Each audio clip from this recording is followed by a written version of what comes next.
this week's Middle East and Africa Forum for Sustainability Leaders podcast, where we take a deeper dive into this massive push towards sustainability that we're seeing across the region, trying to uncover insights for our community, those who are driving that change to help them along the journey ahead. We're lucky to be joined here today with our special guest speaker, Hassan Ibrahim, who is the Senior Vice President of Corporate Development and Sustainability at Yellow Door Energy. Thank you for joining the show. Thanks, Brian. Thanks for having me. It's great to be here. I first just wanted to kind of kick off with, I would say, a broader question. Yellow Door Energy is essentially already a sustainable company, really with its mission to be, let's say, the #1 provider of solar power and sustainable energy solutions in the region for businesses. Where did the need come from in order to develop a sustainability team, and of course, for your position, Senior Vice President of Sustainability in the first place? Yeah, that's a good opening question, and one of my findings, I guess, as I started to take on this role, was that there are no exemptions when it comes to sustainability, right? So for us as a company, since our incorporation about 7 years ago, I was one of the early employees of the company. We always had this impression that we were a green company, a sustainable company, and we were somehow not required to report on our sustainability activities. It was obvious, right? It was implied in the business that we did. But as I've started to learn more about the sustainability space, I've come to realize that there actually are no exemptions, and there are a lot of areas of improvement for companies that are in the solar energy business as well, right? I mean, the E, the S, and the G there, that acronym, which is kind of overused, it represents a spectrum of activities, a spectrum of things, and along that spectrum, there are in numerous areas of improvement. So the mission, I guess, for me and for my department is to reflect on our business and the impact that our business is having on the broader community, to measure it, and to improve, right? To improve year on year. And so really that's kind of the mission. We're not exempt just because we're a solar company.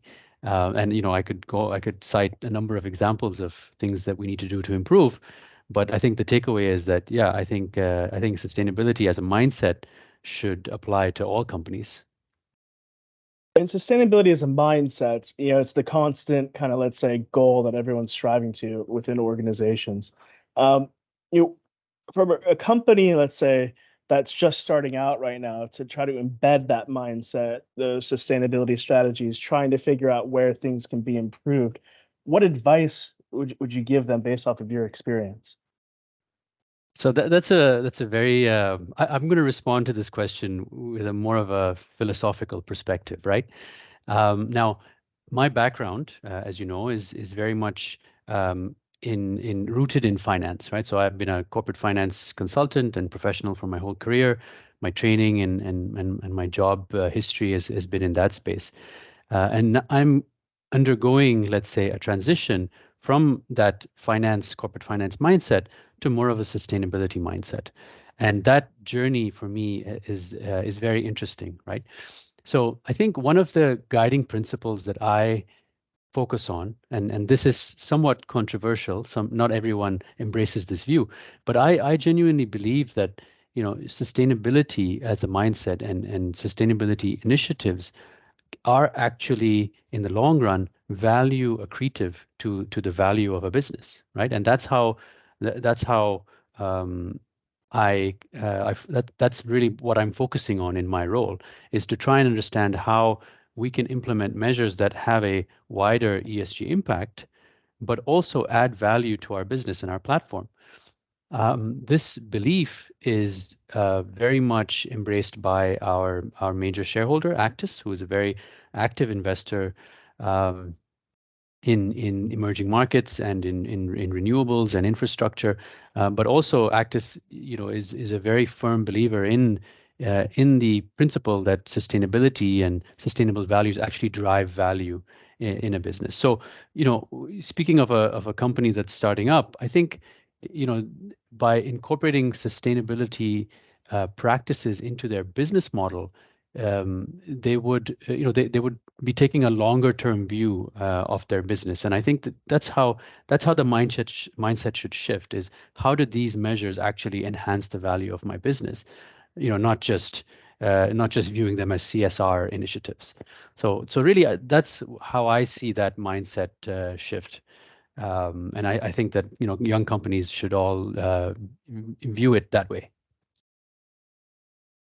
And then I just wanted to ask you a question in terms of corporate governance, in a sense.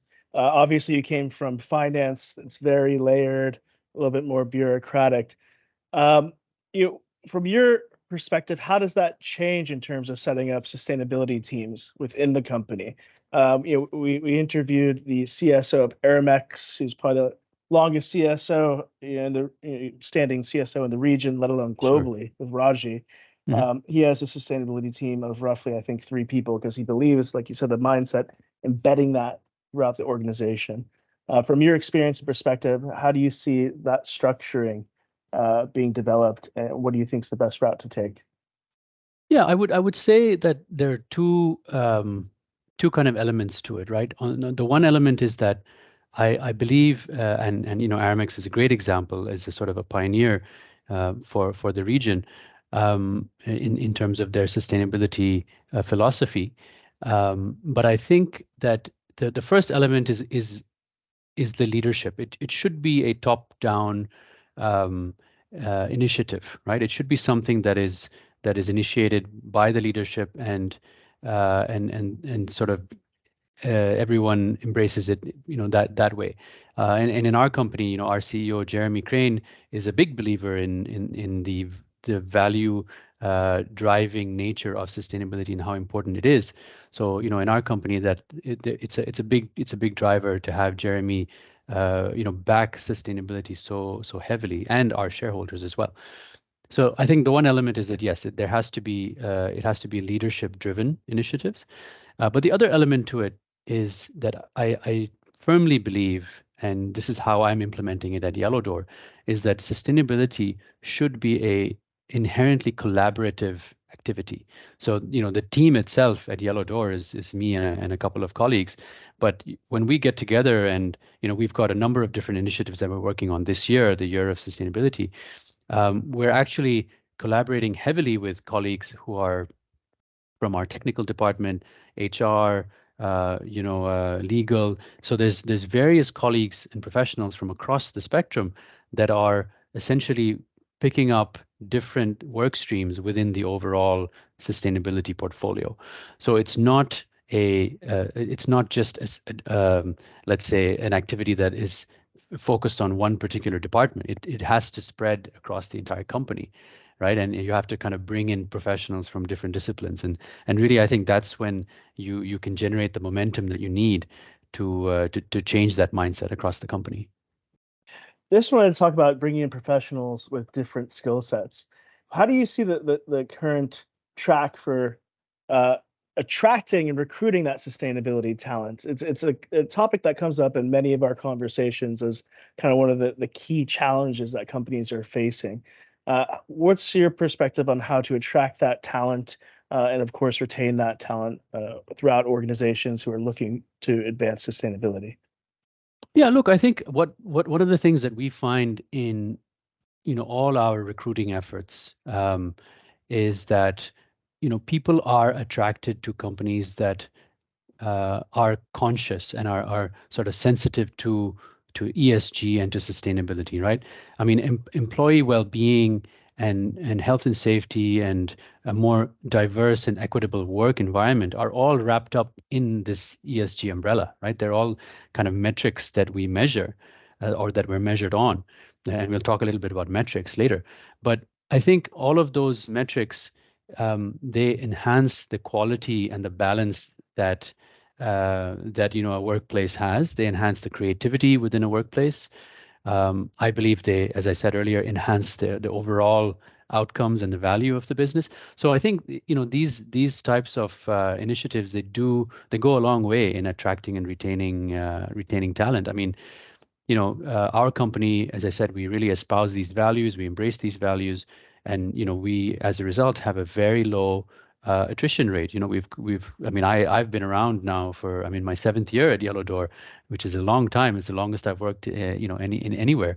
But there's a bunch of other colleagues who have also been around for just as long, because it's a great place to work that kind of values these principles. I just want to touch on the year of sustainability, kind of broadening it out again, in the sense that, of course, with COP28 in the UAE, everything's focused on implementation, and of course, essentially seeing the benchmark of where countries are coming into COP28. What are some of the emerging sustainability trends that you're seeing, that will essentially come to fruition by COP28? And then after that, I will touch on metrics like you mentioned. So I'm pretty curious about that aspect.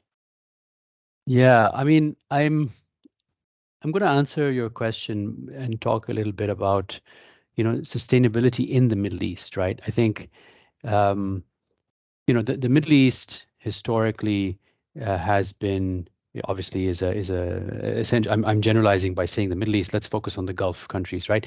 I think there is obviously a strong emphasis on fossil fuel driven economies. They're all oil based largely. And that has a significant implication, obviously, on sustainability and climate change. So historically, they've been, they've followed that path of development. But you're seeing now a lot of the countries in the UAE, I think, is a leader in that space, are kind of embracing sustainability. We have COP28 in UAE, and so there's been this kind of reaction from, let's say, like the global media and the global community, that is a bit, let's say, cynical of the UAE's role in this, right? And obviously, I don't agree with that view. I think that, in a sense, the Middle East and the UAE in particular are very well suited to taking the lead in this movement.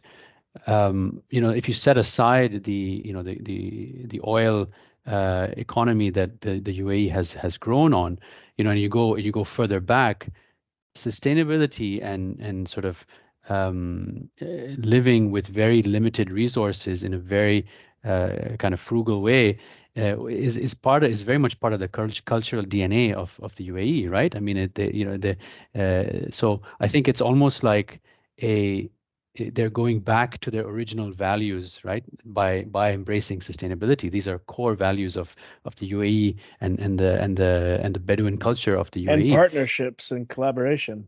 Absolutely. Partnerships, collaboration, and also being bold, right? Being bold and being courageous and taking risks and doing things and leading the way. I mean, look at, Dubai is a prime example of that, right? So I think that if you combine these two, the kind of cultural origin, in terms of sustainability and thriving with limited resources, and the boldness and the courage to kind of take risks from an entrepreneurial standpoint or a economic standpoint, I think that I believe that the UAE is kind of at the forefront and is a great example to lead this movement. So I think that I haven't directly answered your question about sustainability initiatives, but I think the Middle East and the UAE is in a great position to lead the charge in this space. And you've seen it with their recent bold announcements in terms of their energy policy, etc. I mean, it's exciting. It's a very exciting space to be in this part of the world.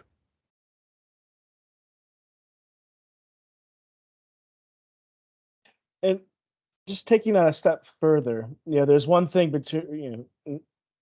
there's one thing of announcing visions, right, and the strategies. Where do you see the dial being turned in terms of implementation, right? Moving from the screen to the reality, to roadmaps, to blueprints, essentially to scaling up, especially scaling up technology. Where do you see that in the Middle East right now? How do you see that progressing in terms of really taking action and implementation? So I think one of the things that people perhaps don't appreciate as much is that energy. Let's talk about energy, right? That's the kind of industry I'm in. But renewable energy, which is a key element of sustainability, is very regulation dependent, right? It's a very heavily regulated activity, and in order for companies like us to establish and thrive in providing renewable energy solutions to other companies to help them meet their sustainability goals, there needs to be a regulatory framework in place for us to be able to operate in. We established Yellow Door Energy in 2016 because it was 2015 actually. At the time, the UAE and Dubai in particular was really the only market in the wider region that actually had the enabling regulation to enable a company like us to set up, to install and to finance, install solar power plants for our customers and sort of provide them the solar leases that we do. So, that in itself is an example of them kind of walking the talk, right? I mean, there was a lot of countries that make a lot of sustainability announcements, but the regulation enabling the widespread adoption of solar in the way that it's happened in the UAE, they were the pioneers, right? And they continue to do that. You see that with the other, with the larger scale solar deployment, the Mohammed bin Rashid solar farm. So a lot of the enabling regulation, the policies, the governance frameworks are in place, to enable companies like us to thrive and provide sustainability solutions, right? It's not just about technology adoption, which obviously they're at the forefront of as well. I think that having the vision to put the regulations in place, I think the UAE has really demonstrated that they're leaders in that space. No, agreed. And from the government side, that environment has been created. And of course, in terms of funneling funds into innovative projects for sustainability, coming from your background, where do you see the current role of private banks in this space? Is the ecosystem there in terms of investment? Are they waiting, or are you seeing progress being made from that side? The shift that I've seen in the way that investors and lenders are approaching this topic and has been absolutely tremendous over the past 5 years. In my role, I also focused quite heavily on corporate finance at Yellow Door, particularly on the equity side. So I was responsible for all the equity fundraising at Yellow Door, and through that, I've seen how our investors and our lenders both have really ramped up their requirements in terms of ESG reporting and ESG metrics that we need to provide them updates on a periodic basis. Sustainability has been elevated on the agenda of financial institutions from just a fringe idea to actually a key financial risk that they are monitoring and measuring. They are considering sustainability thresholds when making investment decisions. So, for example, many lenders have products that are directly linked to environmental outcomes, right? And as a borrower, we have to demonstrate that we are meeting those environmental outcomes to benefit from those facilities. And in many cases, those facilities come with more attractive costs of financing. So that whole framework of gathering the information from their portfolio companies and monitoring those metrics over time, that's in place already, and it's been in place for a few years now. We're seeing that the level of information they're asking for is increasing. So yeah, the shift I think has happened, and we are experiencing it firsthand with all our lenders and our investors as well. I sense, or my understanding is that it's essentially it's trickling down, right? So as these lenders and as these investors are signing up to targets of their own, they are imposing those metrics and those requirements onto their companies. And so we are also imposing those on our contractors, right? So we have to get certain information from our contractors on, for example, just to give an example, water use, right? So our solar plants require water to clean the panels so that they can continue to produce energy efficiently. We're requiring that information from our contractors on a periodic basis so that we can then gather that, supply it to our stakeholders. So really, I think that trickle down of imposing standards of sustainability is already underway, and I just see it increasing over the coming years. As an organization, though, of course, when you're starting to be asked metrics for financing or whatever it might be, where do you begin to even start to try to measure, those aspects? How do you even go about that in a sense? Yeah, no, it's a good question, and it's something that we struggled with as well, right? Because as the volume of information starts to ramp up, you start to feel a little overwhelmed, right? And coming from a finance or a legal background, it's not something you're used to, right? I mean, to some extent, this is new for a lot of us, right? This is new territory for a lot of us. So we this year, we basically, one of the initiatives that we've kicked off is we are starting a process of developing our sustainability report for our company. We haven't issued one yet. We're developing one. So as you know, those reports essentially encapsulate or they take a snapshot of a company's sustainability position at a point in time or for a year, and then you kind of continue to measure that progress over the future years. So we have initiated the process of developing our first report. We have engaged with a sustainability consultant who is advising us on this process. So there is investment in that has to go behind this, right? You have to invest time and resources and money to get ahead of this curve. But as I said, the requirements are there already, and they're increasing, almost monthly. So it's really something that we are preparing ourselves to cater to. I will also add, I mean, we do thankfully have a very supportive shareholder base, right? So our shareholders are very supportive. They're very well informed. So they support us not just in terms of sort of monetary resources to go and develop these things, but also other resources, right? So we're thankful that our investors have many portfolio companies in their portfolio that are also facing similar challenges or undertaking similar projects, and so we're able to learn from those experiences as well. And yeah, so I'm very I feel very fortunate that we have that resource. 20 minutes goes by pretty fast, but I just wanted to finish the question, and it's something that we've been hearing a lot in terms of technology, artificial intelligence driving sustainability. Where do you see the adoption of that currently at in terms of scale? And how do you see that progressing over the next few years? Do you think that there's going to be some more traction in that sense? We talked about measurements, data, building technology on top of that. It's the next step. Okay, so look, I think we live in a world where trends come up, right, every so often, and they become the buzzwords that get thrown around, and they become the kind of silver bullet solution for everything, right, when they're in vogue. So, for a while it was, blockchain. Blockchain was the answer to all of the world's problems, right? The fourth industrial revolution that will last forever. Precisely. So I think this.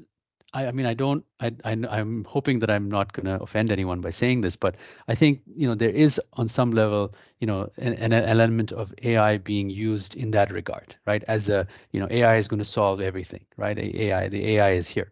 So I agree that there is definitely a lot of utility, right? And there's a lot of applications that and use cases that we can use to to optimize our operations and do things more efficiently with AI, right? No question. I believe in the value and the power of it, but I don't think it's necessarily going to solve, all of the problems the world is facing in relation to sustainability, right?